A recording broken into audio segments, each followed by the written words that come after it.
आज मध्य प्रदेश पर्यटन विकास निगम के माध्यम से ये पूरा डेस्टिनेशन भी अलग प्रकार से आया है। हमने भी विकास के मामले में लगातार जिस प्रकार से जो अच्छा हो सकता नर्मदापुरम जिले के लिए वो सारी चीजें करने के लिए हम अपनी ताकत के साथ चल रहे हैं। और आज जब यहाँ हमने अपनी कैबिनेट करने का निर्णय राजा भभूत सिंह के स्मरण को दोबारा समाज के बीच में लाने के लिए, वाकई एक अद्भुत व्यक्तित्व के धनी थे राजा भभूत सिंह, जिन्होंने 1 साल 2 साल जितना उनसे बना लगातार ये जानते हुए भी कि 1857 में अंग्रेजों ने भारत को अपने इंग्लैंड के साम्राज्य में मिला लिया, लेकिन बजाय डरने के वो अपने मध्य प्रदेश और देश की देशभक्ति की मिसाल के उत्कृष्ट उदाहरण बन करके आदिवासी अंचल के जननायक के नाते से उभरे। अपने मित्र को लेकर के जिस प्रकार से उनने अपनी सेना बना के लड़ाई लड़ी, वाकई अंग्रेजों को 2, 2.5, 3 साल तक उन्हें छकाया। अपने उस सैन्य शास्त्र के अनुभव के आधार पर अपने इस क्षेत्र के अंदर महाराज शिवाजी की याद दिला दी। क्या चप्पे चप्पे से वो लड़े और लड़ने के लिए प्रकृति का भी पूरा उपयोग किया।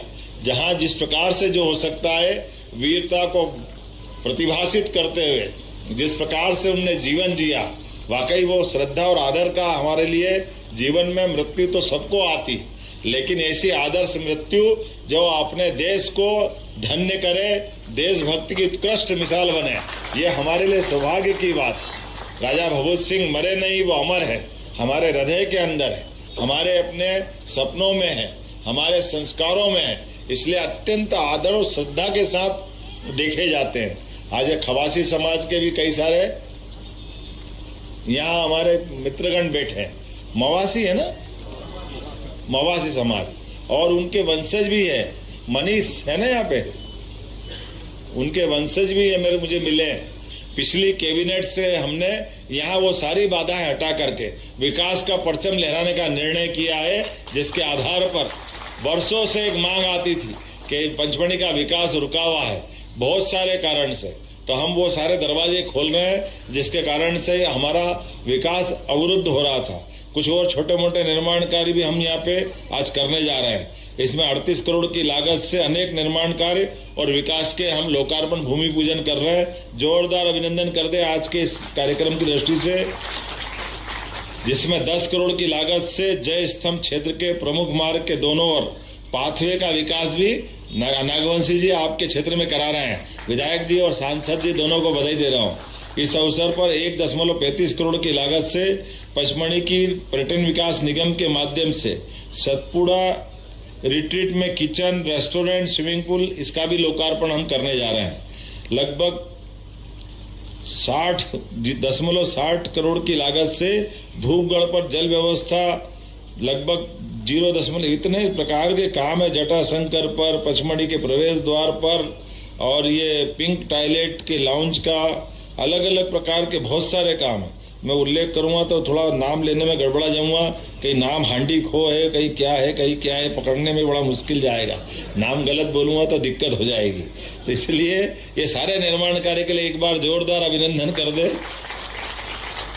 और खास बात, इनने एक और अच्छा काम किया, प्लास्टिक बाटल को फ्री करने के लिए कांच की बाटल के लिए जल प्रदाय हेतु भी एक आरओ वाटर प्लांट की भी स्थापना की। जोरदार अभिनंदन करो, वाकई ये गलत हो जाता है। इसी प्रकार से वन विभाग की भी अलग इसी का यहाँ लोकार्पण किया है। जोरदार अभिनंदन करें इस नाते से भी। इसी के साथ यहाँ पर कम्युनिटी सेंटर 500 व्यक्ति की क्षमता वाले एक तरह से कन्वेंशन सेंटर अमलतास में, ये 10 करोड़ की लागत से, क्योंकि बड़े कार्यक्रम करने में बड़ी दिक्कत आती है, ऐसे में ये नया सभागार बनेगा तो भविष्य के बड़े कार्यक्रम होंगे।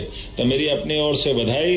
हिल टॉप बंगला, नाम भी बहुत जोरदार है, 6.70 करोड़ की लागत से होम स्टे के रूप में परिवर्तित करने के लिए आज हमने इसका भी कार्यक्रम किया है, इसका शिलान्यास। इसी प्रकार से होटल ग्लेनव्यू में भी 0.34 करोड़ की लागत से केंद्रीय नर्सरी की स्थापना की है। कुछ घोषणाएं मैं यहाँ कर रहा हूँ, जैसे कि हमने सबने देखा है कि यहाँ का हमारा पचमढ़ी का अभयारण्य का नाम बदल करके हमने राजा भभूत सिंह अभयारण्य नाम रखा है। ये राजा भभूत सिंह के नाम पर ये हमारा एक तरह से अभयारण्य अपनी पहचान बनाएगा। हमारे लिए इस पार्क के नाम बदलने से खास करके पार्क में भी एक पेड़ माँ के नाम, यशस्वी प्रधानमंत्री का यह अभिनव कार्यक्रम है। जोरदार अभिनंदन करें यशस्वी प्रधानमंत्री का। यद्यपि 5 तारीख को पर्यावरण दिवस है, लेकिन हम अपने 5 तारीख के पहले ही 3 तारीख को उस कार्यक्रम में शामिल हो रहे हैं और आज अपने सारे माननीय मंत्रियों ने एक एक पेड़ अपने माँ के नाम लगाया। राजा भभूत सिंह यहाँ के महाविद्यालय का नाम बदलने की बात गई। बदलना है क्या? बदलना है? तेरी आवाज अलग से इसी लग रही, जाने क्या कह रहा है। अच्छा भाई साहब बदलना के नाम बदलना है? तो नाम बदलते हुए रखना है भैया, राजा भभूत सिंह नाम करते कॉलेज का नाम। जब हम अपने कोरकू समुदाय की तरफ देखते हैं, आदिवासी अंचल बड़े श्रद्धा के साथ देखते, भोले भाले लोग, उनके जनजाति संग्रहालय की बात भी आई। ये करना है क्या? जनजाति संग्रहालय बनाना है? अच्छा तो बना देते हैं, जरा ताली वाली बजा के बताओ, ये भी हम घोषणा करते हैं। और कोरकू समाज के पवित्र स्थल पर जाने के लिए कोरकू समुदाय की द्वारा यहाँ प्रतीक्षालय और शेड बनाने की बात भी आई। ये भी करना है तो करने की घोषणा करता है। नया प्रकार का यहाँ हमारा ये पूजा स्थल पर एक शेड बनाने के लिए जिला कलेक्टर ये इसकी तैयारी कराए। निश्चित रूप से हम अपने समाज के लिए जो जो आप मांगोगे वो सब हम देने को तैयार है। और वैसे तो बड़ा महादेव का यहाँ पर अपना अलग ही स्थान है और माँ नर्मदा की विशेष कृपा इस पूरे क्षेत्र के लिए। तो नर्मदापुरम के लिए एक और बड़ा निर्णय हुआ है। हमारा डॉक्टर साहब कहाँ है? सीतासरण जी दिख रहे हैं मेरे को। बैठो बैठो आप तो। आज आपका वो लॉजिस्टिक पार्क का बहुत पुराना अटका हुआ मामला 2011 वाला, उसको भी मंजूर कर दिया है। वो नए प्रकार से पूरे क्षेत्र के लिए एक बड़ी सौगात लेके आएगा। जहाँ इटारसी एक तरफ बड़ा जंक्शन है आने जाने के लिए, ऐसे में लॉजिस्टिक पार्क का एक बड़ा प्रोजेक्ट मंजूर करके, जैसे पिछले समय हमने कहा विजयपाल सिंह जी आप ही के क्षेत्र में करी थी वो इंडस्ट्रिया है ना, पूरा क्षेत्र बदलने वाला है।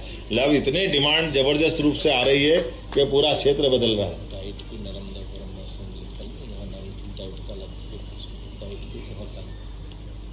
14, 15, 16 में आ रहा है ना, फिर उसमें निर्णय करेंगे। मेरी अपनी ओर से विकास के लिए जो जो हो सकता है वो हम सब करेंगे। एक बार फिर पूरे कार्यक्रम के लिए मैं बधाई देना चाहता हूं और उम्मीद करता हूं कि ये विकास के क्रम में इस प्रकार से लगातार हमारा ये क्रम जारी रहेगा। खासकर यहाँ पर आने वाले समय में इंडस्ट्रियों की तो बड़ी संभावना है ही, लेकिन यहाँ टसर रेशम, मलबरी रेशम, इरी रेशम, मूंगा रेशम, जिनको गोल्डन सिल्क के नाम से जानते हैं, वाकई अद्भुत होता है। यहाँ पर जो पिछली बार रेशम के कीड़े वगैरह दिखाए थे, ऐसा लग रहा था कि ये कौन सा काम है, लेकिन वाकई अद्भुत काम है। मैं उम्मीद करता हूँ कि आने वाले समय में हमारे ग्रामीण और कुटीर उद्योग मंत्री भी यहाँ बैठे हैं, तो आपके माध्यम से और लोग आएंगे टूरिज्म की दृष्टि से, तो जरा वहाँ दिखाने भी ले जाना। टूरिज्म के हमारे PS ICS बैठे हैं, इसकी चिंता करेंगे। और यहाँ खास करके गेहूं, सोयाबीन और फसलों को लेकर भी बड़ी संभावना है। आने वाले समय में फूड इंडस्ट्रिया खासकर प्रोसेसिंग इकाइयों के माध्यम से हमारे उत्पाद का लाभ मिले, इस दिशा में हम चलेंगे। और नागपंचमी तो यहाँ की अद्भुत होती है ना। अब तुम जरा एक ही बार मत कराओ, अगली बार भी कराना यार। लेकिन वन औषधि से लेकर के बहुत सारे क्षेत्र की संभावना है। निश्चित रूप से हम मिलकर के और काम करेंगे। बहुत बहुत धन्यवाद। भारत माता की जय।